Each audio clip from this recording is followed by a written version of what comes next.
हाँ जी संगियो, असी भैड़े के घर तक पहुंच गए हैं। यह जी जगह तुहानू नज़र आ रही है, ये जनाब है दरियाए स्वां।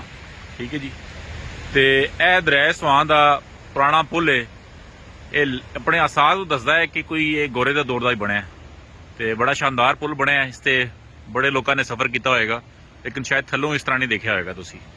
अच्छा, ये थल्ले जड़ा यह दरिया आ रहा है ना, ये असल में दरियाए स्वां जड़ा कि उधरों यानी कि सियाले वाली साइड तो कोटा वाली साइड तो आता है। तो यह दरिया जो इतने पहुँचता है तो मतलब बेशक थोड़ा बहुत उस मिलावट होती है, लेकिन ये इतना गंदा नहीं है। ये देखो ये फिर भी कोई ईमान की रत्ती नज़र आती है, क्योंकि इस जगह पर पानी तकरीबन साफ ही नज़र आ रहा है। तो मैं उस जगह पर लैके चलना जितों कि नाला लई दे शामिल होता है। तो नाला लई जो शामिल होता है तो फिर रंग की है, फिर तुम दसना पड़ा। यह देखो जनाब कितनी शानदार इमारत है, यानी कि कितनी शानदार बिल्डिंग है पुल की।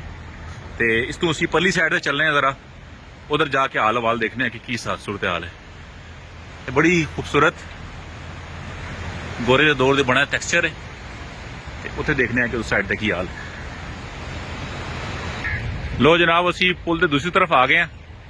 तो यह वो पॉइंट है जिन्होंने कह लो कि 2 मील या 3 मील आ गया।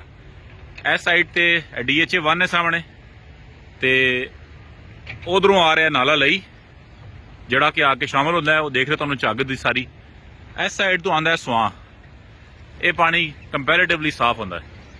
तो उत्थे देखो उतों भी आके एक और नाला उधरों आके मिलता है, जड़ा उस साइड तो वो जड़ा गुलरेज साइड तो। इस पॉइंट पर आके गंदा हो जाता है फुल। फिर अगे सफ़र करता है तो फिर हाला ला ला ला है जी। तो फिर तुसी जनाब खाते हो जी खूबसूरत खूबसूरत सब्जियां, धनिया, पुदीना, पालक, देसी घ्यो, मक्खन, तो जनाब सारा कुछ है। तो इसका कोशिश साड़ी है कि असी कुछ इंतजामिया नाल गपशप कर रहे हैं ये नाल कि असी 21 तारीख नूं परसों एक प्लांटेशन ड्राइव कर रहे हैं। तो यह जी सामने वाला बेल्ट है, इस साइड भी इतने भी दरख्त लगा रहे हैं उतली साइड पर। इस साइड पर भी टारगेट है कि असी दरख्त लगाइए इस साइड पर। तो उपरली साइड से दरिया के उस पासे, स्वां के उस पासे उस पासे, इस सारी साइड पर असी कोई बूटे शूटे लाइए। तो ये आगाज़ होएगा, ये समझ लो बंपर स्टिकर होएगा। तो ये असी प्लांटेशन ड्राइव कर रहे हैं 21 तारीख तो शुरू। वो एक संभलो एक दिन का साडा एक छोटा जिहा इवेंट होएगा।